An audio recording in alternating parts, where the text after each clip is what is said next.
আমি আপনাদের সামনে কোরআন থেকে যে আয়াতে কারিমা তেলাওয়াত করেছিলাম সেটা হচ্ছে ইয়া আইয়ুহাল্লাযীনা আমানু কুতিবা আলাইকুমুস সিয়ামু কামা কুতিবা আলাল্লাযীনা মিন ক্বাবলিকুম লাআল্লাকুম তাত্তাকুন। আল্লাহ তাআলা বললেন ইয়া আইয়ুহাল্লাযীনা আমানু কুতিবা আলাইকুমুস সিয়াম, ও ইমানদারগণেরা যারা কোরআনের উপর ঈমান আনলা, কোরআনের আলোচনা করার পরে কোরআনের উপরে বিশ্বাস করলা, বিশ্বাস করছেন তো? এখন আসেন তাহলে কোরআনের এই আয়াতের শুরুতে আমরা চলে যাই। আমাদের তাফসিরের মূল খণ্ড ছিল এখান থেকে। আল্লাহ আপনাদেরকে লক্ষ্য করে বলছেন, আমার মা বোনেরা যারা এখানে মাহফিল শ্রবণ করছেন, মা বোনদেরকে লক্ষ্য করে আল্লাহ বললেন কুতিবা আলাইকুমুস সিয়াম, তোমাদের উপরে রমজানের রোজাটাকে ফরজ করা হয়েছে। রমজানের রোজা কি করা হয়েছে? ফরজ করা হয়েছে। আলাইকুমুস সিয়াম কামা কুতিবা আলাল্লাযীনা মিন ক্বাবলিকুম, যেমন করে তোমাদের পূর্ববর্তীদের উপরে রোজাটাকে ফরজ করা হয়েছিল। এখন বুঝে থাকলে বলেন, রোজাটাকে শুধুমাত্র আমাদের উপরই ফরজ হয়েছে নাকি আমাদের পূর্বের নবীরাও রোজা রেখেছেন না? আদম আলাইহিস সালাম থেকে শুরু করে প্রত্যেক নবী রাসূলরা রোজা পালন করেছেন এবং তাদের সহচারীরা সবাই রোজা পালন করেছেন। এমনকি তাদের রোজার এক একজনের স্টাইল ছিল এক এক রকম। সবার রোজা এক এক রকম ছিল না, এক একজনের এক এক রকম। তবে এই কথাটা হলফ করে বলতে পারি, আল্লাহর কাছে শুকরিয়া করে বলতে পারি যে আল্লাহ তাআলা আমাদেরকে রমজান মাস দান করেছেন, কিন্তু অন্যান্য কোনো উম্মতদেরকে রমজান মাস আল্লাহ তাআলা দান করেন নাই। সুবহানাল্লাহ। এই রমজানটা কেন দিলেন? কোরআনের খাতিরে। কিসের খাতিরে? কোরআনের খাতিরে। চিন্তা করে দেখেন, যেই মাসের মধ্যে কোরআন নাজিল হয়েছে সেই মাসটা সব মাসের চাইতে বেশি দামি। সুবহানাল্লাহ। যেই মানুষটার উপরে কোরআন নাজিল হয়েছে সেই মানুষটা সব মানুষের চাইতে, এতে কোনো সন্দেহ আছে? আবার যেই দিনটায় যেই রাতটায় কোরআনুল কারীম নাজিল করা হয়েছে সেই রাতটা হাজারো রাতের চাইতে দামি নাকি কম দামি? আল্লাহ বলেছেন লাইলাতুন ইন্না আনজালনাহু ফি লাইলাতিল কদর ওয়া মা আদরাকা মা লাইলাতুল কদর লাইলাতুল কদরি খায়রুম মিন আলফি শাহর। লাইলাতুল কদরের রাতটা হচ্ছে হাজারো রাত্রির চাইতে উত্তম। সুবহানাল্লাহ। তাহলে অন্যান্য নবীরাও রোজা পালন করেছেন, কিন্তু রমজানে না, অন্যান্য সময়। অন্যান্য নবীরা যখন রোজা পালন করেছেন তাদের জন্য নির্ধারিত যে রোজা ছিল, আমাদের রোজার সওয়াব কখনো এক হতে পারে? আমার রাসূল বলেছেন, রমজান যখন কোনো বান্দাকে দেওয়া হলো ওই ব্যক্তির বুঝতে হবে যে আল্লাহ তাআলা তাকে ক্ষমা করার জন্য আবার সুযোগ দিয়ে দিলেন। কারণ আমরা জানি মান সামা রমাদান গুফিরা ঈমানা ওয়া ইহতিসাবান গুফিরা লাহু মা তাকদ্দামা মিন যামবি। যারা রমজানে রোজা পালন করলো ঈমানের সাথে এবং আল্লাহর কাছে প্রতিদান পাওয়ার আশায়, সমস্ত গুনাহগুলোকে আল্লাহ তাআলা মাফ করে দিলেন। আমিন। সুবহানাল্লাহ বলবেন না? তাহলে চিন্তা করে দেখেন, রমজানে রোজা পালন করলে গুনাহ মাফ হয়ে যায়, এই সুযোগটা করে দিয়েছেন কে? আল্লাহ তাআলা চান যে আমার বান্দাদেরকে আমি ক্ষমা করে দিই, আমার বান্দারা যেন কোনো রকম কষ্ট না করে। রোজা পালন করবে তো ইনশাআল্লাহ? রোজায় কোনো রকম ঘাটতি করা যাবে, অবহেলা করা যাবে না। রোজা সবার পালন করতে হবে। এই যে যুবক ভাইয়েরা এত কষ্ট করে মাহফিলের আয়োজন করেছেন, এখন আল্লাহর ফরজিয়াত এটাকে যদি ভুলে যাই তাহলে সেই রোজা ভুলে গেলে আল্লাহ তাআলাকে আমাদেরকে পক্ষে রাখবেন? ওই যে লূত আলাইহিস সালামের মতো আমাদের উপরে ক্ষেপে যেতে পারেন না? এই জন্য আল্লাহকে পক্ষে রাখতে হলে রোজা পালন করতে হবে। আল্লাহ তাআলা বললেন লাআল্লাকুম তাত্তাকুন, যাতে করে তোমরা মুত্তাকি হতে পারো। কারণ রোজা যেই পালন করবে, মা হোক, বোন হোক, ছেলে হোক, বাপ হোক, ভাই হোক, যে হোক না কেন, যেই রোজা পালন করবে তার সম্মান আল্লাহর কাছে বেড়ে যায়। আল্লাহ তাআলা বললেন আস-সাওমু লি ওয়া আনা আজজিবি, রোজাটা মূলত আমার জন্যই বান্দা রাখে, আমি আল্লাহ তাআলা এই রোজার প্রতিদান দিব। সুবহানাল্লাহ।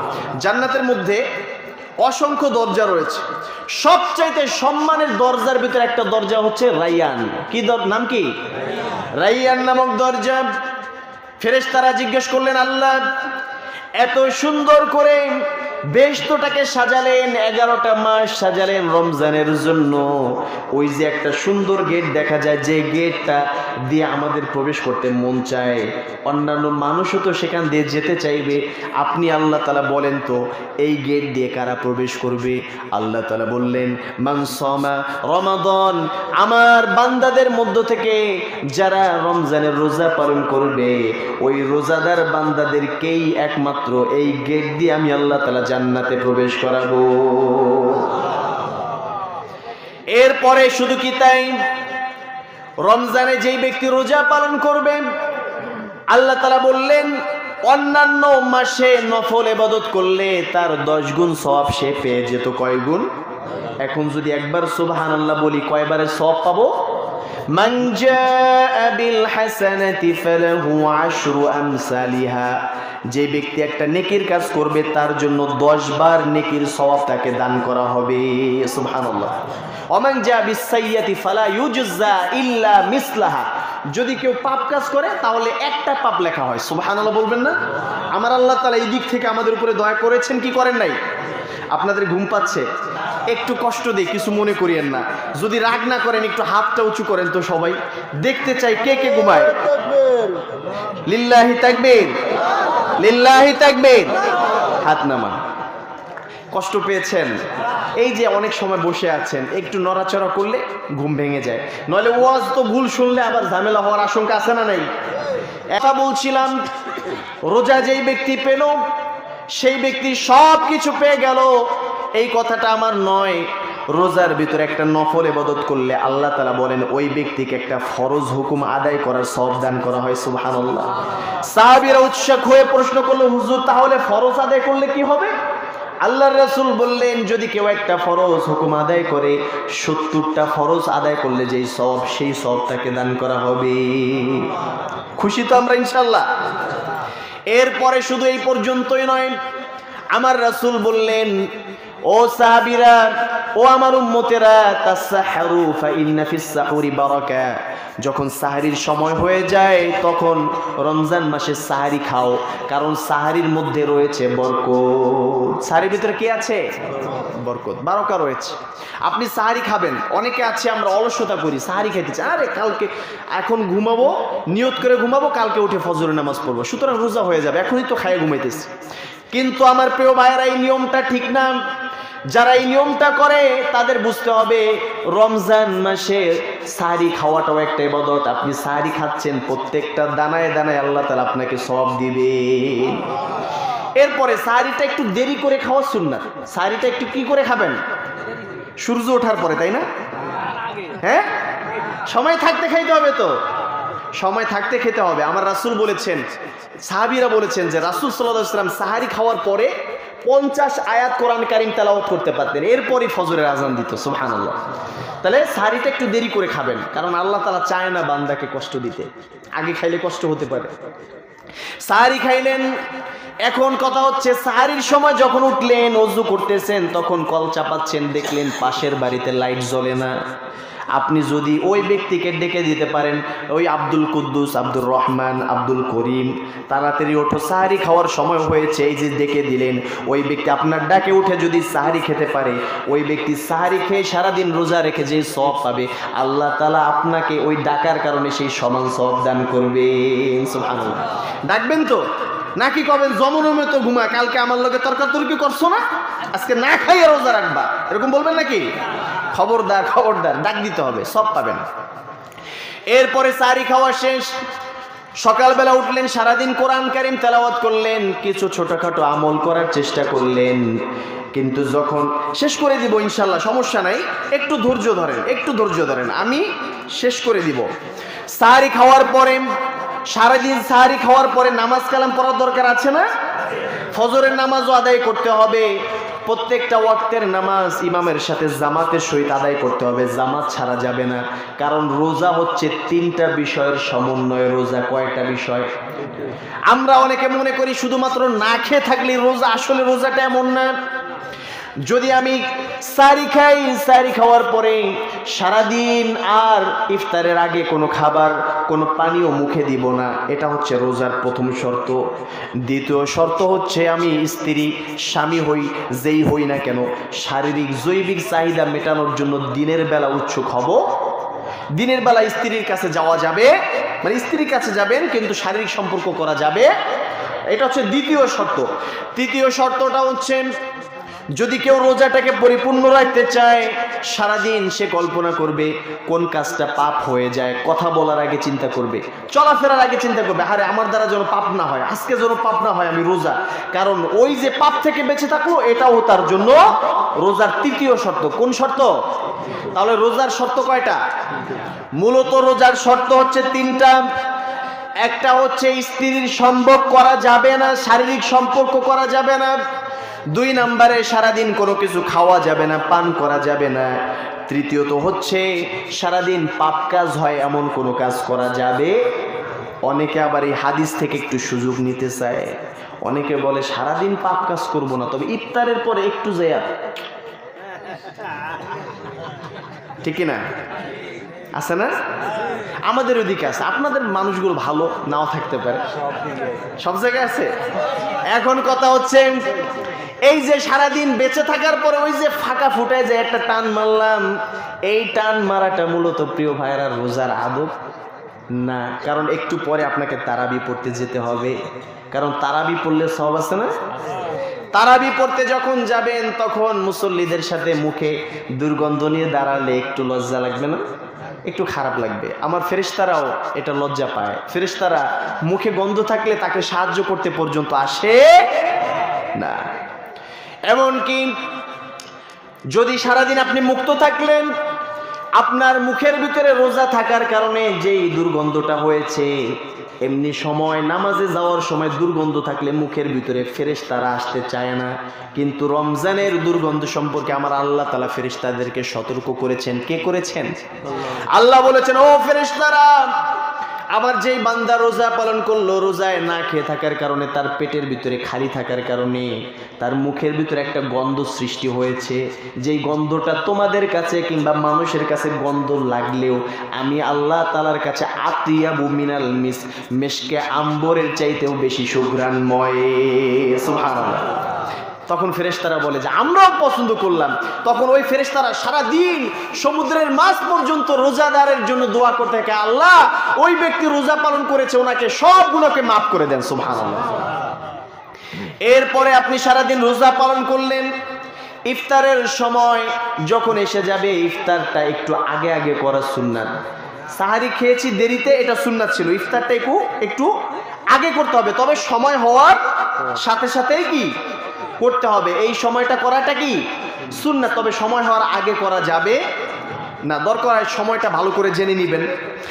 এরপরে ইফতার করলেন, নিজে ইফতার করেছেন। আল্লাহর রাসূল বললেন, যদি কোনো বান্দা একজন রোজাদারকে ইফতার করায়, তাহলে ওই ব্যক্তি রোজা রেখে যেই সওয়াব পেয়েছে, সেই ব্যক্তি ইফতার করানোর কারণে আল্লাহ তাআলা মান ফাত্তারা সাইমান, যে ব্যক্তি ইফতার করালো সেই ব্যক্তিকে আল্লাহ তাআলা একটা রোজাদারের পূর্ণ সওয়াব দান করবেন। সুবহানাল্লাহ। এখন সাহাবীরা প্রশ্ন করল, হুজুর আমরা তো সবাই ধনী না, আমাদের আর্থিক সচ্ছলতা তো সবার নাই, আমরা তো চাইলে একজনকে ইফতার করাতে পারি না। আল্লাহ রাসূল বললেন, শোনো, যদি তুমি একটা খেজুর অথবা এক ঢেকুর পানি অথবা এতটুকু দুধ দিয়েও যদি কাউকে ইফতার করাও, মানে তোমার সামর্থ্য অনুযায়ী, তারপরে আল্লাহ তাআলা সেই সওয়াব তোমাকে দান করবেন। সুবহানাল্লাহ। এর জন্য ইফতার একা একা না, মানুষকে নিয়ে করার চেষ্টা করতে হবে। এর পাশাপাশি হচ্ছে রমজান মাসে যখন তারাবি নামাজ আদায় করতে যাবেন, ইমামের পেছনে তাড়াহুড়া করা যাবে। তারাবি নামাজ পড়বেন তো? আপনাদের এলাকায় তারাবি নিয়ে বিতর্ক নাই তো? আবার অনেক জায়গায় বিতর্ক করে। প্রিয় ভাইয়েরা, একটা জিনিস মনে রাখবেন, আমরা যে সুন্নাত পালন করি শুধুমাত্র নবীর সুন্নাতে আমাদের জন্য সুন্নাত নয়। আমার রাসূল বলেছেন, আলাইকুম বিসুন্নতি ওয়া সুন্নতি খুলাফাইর রাশিদিন ওয়াল মাহদিয়িন, তোমরা আমি চলে যাওয়ার পর আমার সুন্নাত এবং আমার খলিফাদের সুন্নাত তোমরা পালন করবা, কারণ তারা হেদায়েত প্রাপ্ত। সুবহানাল্লাহ। তার মানে হচ্ছে খোলাফায়ে রাশিদিন কারা? ওমর ফারুক রাদিয়াল্লাহু তাআলা আনহু খোলাফায়ে রাশিদিন না? ওমর রাদিয়াল্লাহু তাআলা আনহুর জমানায় সর্বপ্রথম এই তারাবির রাষ্ট্রীয়ভাবে পড়ার জন্য যে প্রতিষ্ঠিতভাবে পড়ার নিয়ম 20 রাকাত তারাবির নিয়ম তখন থেকে শুরু হয়। ওমর রাদিয়াল্লাহু তাআলা আনহুর জমানা থেকে এটা সহিহ হাদিসে আছে, এতে কোনো সন্দেহ এই বিষয়ে কেউ মতানৈক্য করে না। কয় রাকাত পড়েছেন উনি? 20 রাকাত পড়েছেন। বলতে হবে কয় রাকাত? 20 রাকাত পড়েছেন। এখন আমরা তো কিতাব থেকে স্পষ্ট বলে দিচ্ছি, এটা তো আপনার সন্দেহ থাকার কোনো দরকার আছে? এখন কোনো ভাই অসুস্থ, পড়তে পারছে না, সারাদিন রোজা রাখছে, মুরব্বী হতে পারে, শরীর দুর্বল হতে পারে না, তো ওই ব্যক্তি অসুস্থ বা আমার মা বোনের অসুস্থ, একটু কম যদি পড়ে ফেলে ওই দিন যে আর পারছি না, তাহলে তার জন্য সেটা মওকুফ ওই সময়ের জন্য, কারণ তার উপরে সেটা ওই সময় আবশ্যক। লা ইউকাল্লিফুল্লাহু নাফসান ইল্লা উসা, আল্লাহ তাআলা কারো উপরে কোনো সময় কোনো দায়িত্ব চাপিয়ে দেন, সামর্থ্যের বাইরে চাপিয়ে দিবেন না। সুতরাং যে ব্যক্তির সামর্থ্য আছে সে কয় রাকাত পড়বে? কারণ এটা কার সুন্নাত? ওমর রাদিয়াল্লাহু তাআলা আনহুর সুন্নাত। কার সুন্নাত? আর ওমরের সুন্নাত মানার জন্য বলেছেন কে? রাসূলুল্লাহ সাল্লাল্লাহু আলাইহি ওয়াসাল্লাম। খেয়াল রাখতে হবে প্রিয় ভাইরা, আউলেলে চলবে না। যেই মসজিদে তারাবির নামাজ আদায় করলেন সেই মসজিদে গিয়ে ইমামের ভুল ধরা যাবে। আমরা একটা ভুল করি আমাদের সমাজে, এটা আমাদের দেশে, আমি বাইরের দেশে তেমন দেখি নাই, সেটা হচ্ছে আমাদের দেশে ইমামদেরকে মূল্যায়ন করা হয় না। আমাদের দেশে ইমামরা এরা নির্যাতিত, আসলেই মাজলুম। কারণ হচ্ছে ইমামরা কি, যে আমার সমস্ত পরকাল তার দায়ভার নিচ্ছে এক হিসেবে, নামাজ বেহেশতের চাবি। তো নামাজ, যে ব্যক্তি নামাজের আমানতটা মাথায় নিয়ে আমাদেরকে নিয়ে দাঁড়াচ্ছে, আমাদের এত বড় খেদমত করছে, সেই মানুষটাকে আমরা খেয়াল রাখতে চাই না। তার ভুল ত্রুটি ধরা শুরু করি, তারাবি পড়তে যাই, হুজুর আর একটু জোরে পড়া যায় না, একটু তাড়াতাড়ি পড়া যায় না, এরকম আসছে না নাই? এটা বলা যাবে? এগুলো বলা যাবে না। ইমামের সাথে বেয়াদবি করা যাবে না, তাহলে ইবাদত থাকবে না। এবং ইমাম সাহেবকে চেষ্টা করবেন মাস শেষে, সে তো আর চাইবে না, চেষ্টা করবেন তাকে একটা সুন্দর সম্মানী প্রদান করার জন্য, যাতে করে সে সন্তুষ্ট থাকে। করা যাবে তো ইনশাল্লাহ? প্রিয় ভাই, এই যে 100-200 টাকা করে সমাজ থেকে উঠাই, মাত্র 50টা টাকাও যদি কেউ বেশি উঠে ফেলে তাহলে ইমামের জন্য একটা ভালো হ্যান্ডসাম একটা ব্যবস্থা হয়ে যায়। কিন্তু ওই 50 টাকা আমরা দিতে চাই না, অথচ 50 টাকার বেশি অনেক সময় বন্ধু বান্ধবের সাথে দেখা হলে 500 টাকা 1000 টাকাও খাওয়ায় ফেলি। কি ফেলি না? সন্তানের অসুস্থ হয়েছে, সন্তান একবার সর্দি লাগছে, ওই সন্তানের জন্য ঔষধ কিনতে যাই, 1000-2000 টাকা হলে সেগুলো আমাদের গায়ে বাঁধে না। কিন্তু ইমামকে দিতে গেলে, মসজিদে দিতে গেলে, মসজিদে চাইছে ধরতি ধরার টাকাগুলো কমিটিরা চেয়েছে, ওইগুলা দিতে চায় না, মোড়ামুড়ি করে। আরে বেটা এই বছর বাড়াইছো কয় টাকা? কয় 20 টাকা। আরে 20 টাকা তুই দিবি, তুই দে, আমি দিব না, আমার ব্যবসা বাণিজ্য ভালো না, দেখো না কাজকর্ম নাই। প্রিয় ভাই, এরকম কথা না বলে আপনি যদি আল্লাহর দিকে তাকে, আমার মা বোনেরা আপনারাও বাবাদেরকে উৎসাহিত করবেন, আহারে আমার সন্তানটার তো আজকে একটা বড় অসুস্থতা, আসতে পারতো না? আসতে পারতো, কিন্তু এই উসিলায় তো আল্লাহ তাআলা ওই দিক থেকে মাফ করে দিতে পারেন। ইমাম ভালো থাকলে ইনশাআল্লাহ ওই সমাজটাও কি ভালো থাকে। আপনারা বললে কতটুকু মনে করবে জানি না, যারা আমাকে চেনেন, আমার মসজিদে আলহামদুলিল্লাহ গ্রামের মসজিদ হিসেবে কেউ বিশ্বাস করতে চায় না, যদি কেউ যায় তাহলে বুঝতে পারবে আমার মুসল্লিরা আমাকে কিভাবে রাখে। আলহামদুলিল্লাহ, এই যে শীতের শুরু থেকে মাহফিল শুরু হয়, আলহামদুলিল্লাহ ওনারা বলে রাখেন যে হুজুর কোরআনের দাওয়াত দিবেন তো, কোনো সমস্যা নাই, আপনার সব কিছু খারাপ, আমরা লোক রাখবো, লোক রাখা আছে, আপনি আপনার মতো করে সারা দেশে কোরআনের দাওয়াত দিবেন, কোনো সমস্যা নাই। এমনকি আমার খাবার আজ পর্যন্ত থাকা খাওয়ার ব্যবস্থা যদি কেউ যায় তা দেখতে পারবেন, এছাড়া আমি আপনাদেরকে কিছু বলতে পারবো না। তা আমি বলতে চাচ্ছি, প্রত্যেকটা ইমাম যদি এরকম থাকে তাহলে ওই ইমাম গবেষণা করার সুযোগ পাবে, ওই ইমাম কোরআন নিয়ে বসার সুযোগ পাবে। কারণ ওই ইমামের টেনশন থাকবে না, হারে এই মাস শেষে 500 টাকা বেশি খরচ হবে, 500 টাকা জোগাতের জন্য আলাদাভাবে তার টিউশন করতে হবে, সে ওই টিউশনের সময়টা কোরআনের পেছনে দেবে। তখন কোরআন রিসার্চ করে আপনাদের ইমামগুলো আমাদের চাইতে বড় বড় এক একজন কোরআনের জ্ঞানী মানুষ হবে ইনশাল্লাহ। একটু কষ্ট করে প্রত্যেকে সমাজের ইমামের প্রতি নজর রাখা যাবে তো? যুবক ভাইরা যারা মাহফিলের অন্যতম উদ্যোক্তা, যুবক ভাইদেরকে বলতে চাই, যে যেখানে আসো প্রত্যেক সমাজে ইমামদেরকে সম্মান দাও, ইনশাল্লাহ তোমাদের জীবনটা আল্লাহ তাআলা ধন্য করে দিবেন। এবং পাশাপাশি আপনারা যারা আছেন, অনেকক্ষণ কথা বলেছি, আমি রমজানের একটু দাওয়াত আপনাদের সামনে দিলাম এই জন্য যাতে করে আপনাদের এই হকটা বর্তমান সময়ের সাথে দাবি রাখে। আরেকটা বিষয় হচ্ছে, যে যুবকরা মাহফিলের আয়োজন করে সেই যুবকদের এক একটা সমাজে এক একটা কমিটি বানাতে হবে, এবং কোনো দলীয় না, কোনো রাজনৈতিক না, সেটা হচ্ছে তাদের ভিতরে একটা একতা থাকবে যে আমাদের ভিতরে কেউ সিগারেট খাবে, আমাদের ভিতরে কেউ মেয়েদের সাথে অশ্লীল সম্পর্কে জড়াবে এরকম যদি তোমরা একটা ঐক্যবদ্ধতা সৃষ্টি করতে পারো, মা বোনেরাও যদি এটা করতে পারে, তাহলে হবে কি, তাদের মাধ্যমে সমাজের খেদমত হবে। এই যে বর্তমানে দুঃখের বিষয়, আহা, গত কয়েকদিন আগে আগুন জ্বললো কোথায় যেন, বেইলি রোডে না, বেইলি রোডে যখন আগুনে মানুষগুলো পুড়ে গেল, জলজন্ত জীবনগুলো যখন ছাই হয়ে গেল, ওই অবস্থাতে দেখা যায় কিছু মানুষ তার সামর্থ্য অনুযায়ী পানি দেয়, এটা দায়িত্ব পালন করে, কিছু মানুষ ওখানে ছবি তোলা নিয়ে ব্যস্ত। নাউজুবিল্লাহ। এর আগেও দেখেছি শিবচরে প্রথম যেই পদ্মা সেতুর হওয়ার পরপরে যেই অ্যাক্সিডেন্টটা হলো, খুলনাগামী যেই বাসটা অ্যাক্সিডেন্ট করলো, একজন ভদ্রলোক মৃত্যুর আগে বলে গেছেন যে আমি যখন বাস থেকে অ্যাক্সিডেন্ট করি, হসপিটালে বসে বলতেছেন, বাস থেকে অ্যাক্সিডেন্ট করার পরে ওই বাস থেকে পড়ার পরে আমার হুঁশ নাই, কিছুক্ষণ পর হুঁশ আসছে, আমি দেখলাম যে আমি রাস্তায় পড়ে আসি, আমার শরীর থেকে রক্ত ঝরঝর করে ঝরতেছে। তা আমার পকেটে মোবাইল ছিল, একজন ভদ্রলোক আসলেন, মোবাইলটাকে নিলেন, মোবাইলটাকে নিয়ে আমি ভাবলাম হয়তো বা সে মনে হয় আমার আত্মীয় স্বজনের খোঁজ নেবেন, সবাইকে একটু জানাবেন। তা আমি লকটা বলে দিলাম, সে লক খুলে সেই মোবাইল টেনে চলে গেল। আমি চোখের পানি ছেড়ে তাকিয়ে রইলাম, আমার ভাই হয়ে একজন ভাই আরেকজন ভাইকে বিপদে ফেলে কিভাবে এভাবে চলে যেতে পারে। কথা বুঝতে পেরেছেন? আহারে ভাই, বিপদে যদি না গান, আপনার বিপদ এইটা অনিবার্য। আল্লাহ রাসূল বলেছেন, কারো বিপদে যদি কেউ সহযোগিতা ইচ্ছাকৃত ভাবে না করে, ওই ব্যক্তিকে ওই বিপদের সম্মুখীন না বানিয়ে আল্লাহ তাআলা দুনিয়া থেকে নেবেন না। নাউজুবিল্লাহ বলবেন না? তাহলে সবাই বিপদে আপদে আরেকজনকে সহায়তা করা যাবে তো? আগুন লাগলে সেখানে ছবি তোলা নয়, সেখানে আগে পানি ঢালার চেষ্টা করতে হবে। অ্যাক্সিডেন্ট করছে, ওই মানুষটার ছবি তুলে না, ভিডিও করে নয়, আগে ওই মানুষটাকে সহযোগিতা করতে হবে। কারণ আল্লাহ বলেছেন, ইন্নামাল মুমিনুনা ইখওয়া, তোমার ভাইকে আগে সেভ করো, ফাআসলিহু বাইনা আখাওয়াইকুম, তার ভিতরে সংশোধন হওয়ার জন্য যা ব্যবস্থা এটা করতে হবে। রাজি আছি তো ইনশাআল্লাহ? যুবক ভাইরা, এলাকায় কেউ বিপদে পড়লে সবাই যেভাবে আজকে মাহফিলটাকে তোমরা আলহামদুলিল্লাহ সৌন্দর্যমণ্ডিত করেছো, আমি কারো নাম বলে আমি এক্সট্রাভাবে কিছু বলতে চাচ্ছি না, আমি দাবি করছি যে আপনারা যেখানে মানুষের বিপদের কথা শুনবেন ইনশাল্লাহ ঝাঁপিয়ে পড়া যাবে তো ইনশাল্লাহ? কোনো কথা নাই, মানুষের খেদমতে যথেষ্ট সর্বোচ্চ চেষ্টা করতে হবে, কারণ যুবকরা চাইলে অনেক কিছু পারে।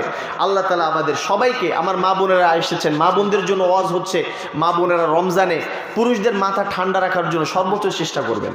পাশাপাশি হচ্ছে আপনারা নিজেদের পর্দাপর্শিতার ব্যাপারগুলো এখন থেকে সংশোধন করে নেবেন। একজন পর্দাওয়ালি মেয়ে সম্পর্কে আল্লাহ রাসূল বলেছেন যে যখন একটা মেয়ে পর্দা করে, ওই মেয়েটার দাম 1000 জান্নাতি ফেরেশতার চাইতেও আল্লাহর কাছে বেশি। সুবহানাল্লাহ।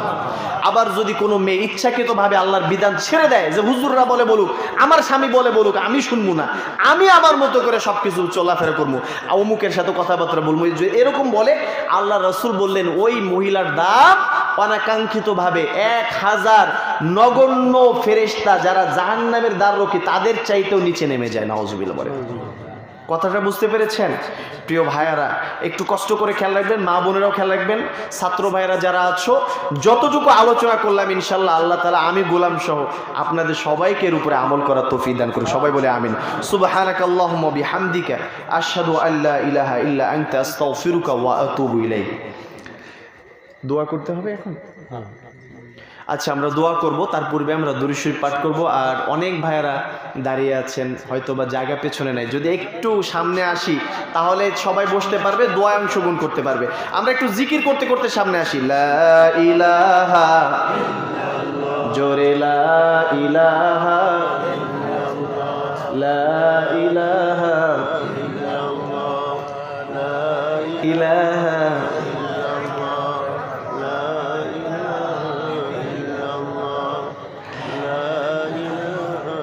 লা ইলাহা ইল্লাল্লাহু মুহাম্মাদুর রাসূলুল্লাহ সাল্লাল্লাহু আলাইহি ওয়াসাল্লাম। আমার কাছে একটা স্লিপ এসেছে, আপনারা দেখেছেন। আমার একটা নীতি হচ্ছে যে আমি সবসময় মানুষের মজা থাকতেই ওয়াজটাকে অনেক সময় শেষ করি। আরেকটা বিষয় হলো মানুষের ইন্টেনশন, এটা বর্তমান যারা সায়েন্স বুঝেন তারা বুঝবেন, মানুষের মস্তিষ্কের যে নিউরনগুলো আছে এগুলো কাজ করে সর্বোচ্চ 45 থেকে 1 ঘন্টা, 45 মিনিট থেকে 1 ঘন্টা একরকম থাকতে পারে। এই জন্য আমি কি করি, আলোচনাটা কম দীর্ঘ করি অনেক সময়, যাতে করে মানুষ অল্প কথা নিয়ে তৃপ্তি সহকারে যেতে পারে। তারপরেও যেহেতু আলহামদুলিল্লাহ ভালো মনেই মাহফিল কর্তৃপক্ষ এবং ভেতর থেকে অনেকেই বলেছেন যাতে করে আমি আরেকটু সময় আলোচনা করি। এখন বাজে 11:30 প্রায়, তো 12টা পর্যন্ত আলোচনা করতে বলা হয়েছে আমাকে। এখন আপনাদের যদি অনুমতি দেন তাহলে করব, কারণ আপনাদের শরীরের ব্যাপার। ইনশাআল্লাহ কোনো সমস্যা নাই তো? আরেকটু আলোচনা চালিয়ে যাব। আমার রাসূল সাল্লাল্লাহু আলাইহি ওয়াসাল্লাম রমজান সম্পর্কে বলেছেন, প্রিয় ভাইয়ারা, রমজান হচ্ছে না খেয়ে থাকা। রমজানটা কি? কারণ একজন না খেয়ে থাকার কষ্ট একজন রোজাদার ছাড়া কেউ বুঝতে পারবে। আমি ফিলিস্তিনের গত সপ্তাহে একটা নিউজ পোর্টাল দেখলাম, আপনারাও হয়তোবা দেখে থাকবেন, যেখানে স্পষ্টভাবে ছিল একটা শিশু যখন মৃত্যুর পর্যায়ে চলে গেছে, নিঃশ্বাস ছাড়তে পারতেছে না, হাড়গুলো বের হয়ে গেছে, চোখের পানি ধরে রাখা যায় না। ওই অবস্থায় শিশুটাকে জিজ্ঞাসা করা হলো, তোমার এই অবস্থা হয়েছে কেন? ও বলল, অনেক দিন পর্যন্ত খাবার আসে না, পেটে খাবার জোটে না, খাবার না খাওয়ার কারণে আজকে আমাদের এই অবস্থা। ওই শিশুটা ইন্তেকাল করলো। এরপরে সাংবাদিকরা সেখানে গেল, ফিলিস্তিনে গিয়ে, গত সপ্তাহের কথা বলছি, সেখানে সাংবাদিকরা গিয়ে তত্ত্বাবধান করলো। সেখানে দেখলো শিশুদের গেঞ্জিগুলো তুলনামূলকভাবে একটু বেশি উঁচু, পেটগুলো একটু বেশি ফোলা দেখাচ্ছে। কারণটা কি? ফেরেশতারা কয়েকজন ছেলেকে সামনে আনলো, বলল, তোমাদের পেটগুলো এরকম হয়ে রয়েছে কেন? পেটটা উঁচু করে দেখলো, ওই পেটের মধ্যে পাথর বাঁধা রয়েছে। আমার প্রিয় ভাইয়ারা, আমরা তো সব কিছু খাওয়ার পরেও আজকে শুকরিয়া করতে চাই না। আমার কথা যদি বুঝে থাকেন তাহলে বলেন, আজকে সারাদিন না খেয়ে রয়েছেন এমন কেউ এখানে আছেন? এখন পর্যন্ত 2 দিন ধরে খান না এমন কেউ আছেন? অথচ আমাদের কোনো ক্ষুধার কষ্ট নাই। একই সময় আমাদের মতো মুসলমানরা, যারা আমাদের চাইতো ইমানের দৃষ্টিতে অনেক বেশি এগিয়ে, আমার মনে হয় সেই ফিলিস্তিনের ছোট ছোট প্রাণগুলো চলে যাচ্ছে একমাত্র খাদ্যাভাবে। খাবার নাই সেখানে, খাবার দিনের পর দিন নাই, বছরের পর বছর খাবারের ব্যবস্থা নাই। সাংবাদিকরা প্রশ্ন করলো, তোমাদের বাবা মা কোথায়? ওরা বলল, জানি না। বলল, তোমাদেরকে পাথরকে বেঁধে দিল? বলল, একজন এসে পাথরটা বেঁধে দিয়েছে, আমাদেরকে বলেছে যে রাসূল সাল্লাল্লাহু আলাইহি ওয়াসাল্লাম নাকি যখন সায়েবা, যেখানে তাকে আবদ্ধ করে রাখা হয়েছিল, যখন সাহাবীরা দিনের পর দিন না খেয়েছিল, সাহাবীদের না খেয়ে থাকার ফলে আমার রাসূল তাদেরকে শিখিয়ে দিয়েছিলেন, ও সাহাবীরা, যদি ক্ষুধার যন্ত্রণা কমাতে চাও, যদি বাঁচতে চাও, সবার পেটের ভিতরে পাথরগুলো বেঁধে নাও। সুবহানাল্লাহ। আমার রাসূল শিখিয়ে দিয়েছেন, এই জন্য ওই ব্যক্তি এসে আমাদেরকে পড়িয়ে দিয়েছে। বাচ্চাদের মুখে যখন সাংবাদিকরা এই কথাগুলো শুনলেন, সাংবাদিকরা কান্না শুরু করে দিলেন। ওই বাচ্চাদেরকে আপন করে টেনে নিলেন এবং দেখা গেল পরাপর কয়েকদিন পর্যন্ত অসংখ্য শিশু মারা গেল, যাদের পেটে কোনো খাবার যায় নাই। এখন পর্যন্ত ফিলিস্তিনে এমন অসংখ্য মানুষ রয়েছে যারা দিনের পর দিন, মাসের পর মাস তৃপ্তি সহকারে কিছু খেতে পারে না। যতটুকু অনুদান যায়, বাইরে থেকে যাওয়ার পরেও তাদের কাছে যাওয়ার সাথে সাথে 5 জন যদি একটা প্লেট পাতে, তাহলে 5 জনের মধ্যে 2 জনকে বড় জোর দেওয়া যায়, 20 জন হলে সেখানে 5 জন দেওয়া যায়, কিন্তু বাকিরা না নিয়ে চলে যায়।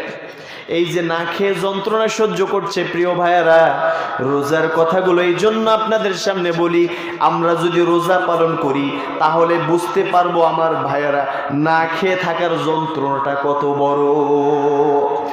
আর যে ব্যক্তি সারাদিন পেট পূর্তি করে খায়, রোজা পালন করে না, রোজার ধারে কাছে যায় না, সারাদিন খেয়ে দে তারপরে চলাফেরা করে, আমার প্রিয় ভাইয়ারা, তারা কখনো, যারা না খেয়ে কষ্ট করে, তাদের যন্ত্রণা বুঝতে পারবে না।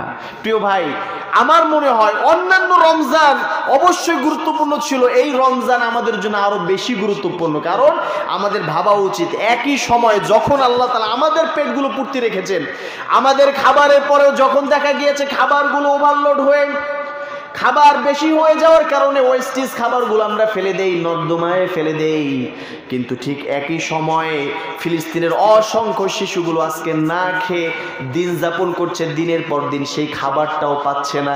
আমাদের তো শুকরিয়া আদায় করা দরকার যে তারা খাবার পাচ্ছে না, সেই আল্লাহ তাআলাই আবার আমাদেরকে খাবার দিচ্ছেন। শুকরিয়া আদায় করতে গিয়েও তো কৃতজ্ঞ বান্দা হলে, জ্ঞানী হলে রোজা রাখার দরকার আছে না নেই? সুতরাং রোজা পালন করা যাবে তো ইনশাআল্লাহ? রোজা পালন করতে হবে। রোজা ছাড়া কখনো আল্লাহর প্রিয় বান্দা হওয়া যাবে না। এই জন্য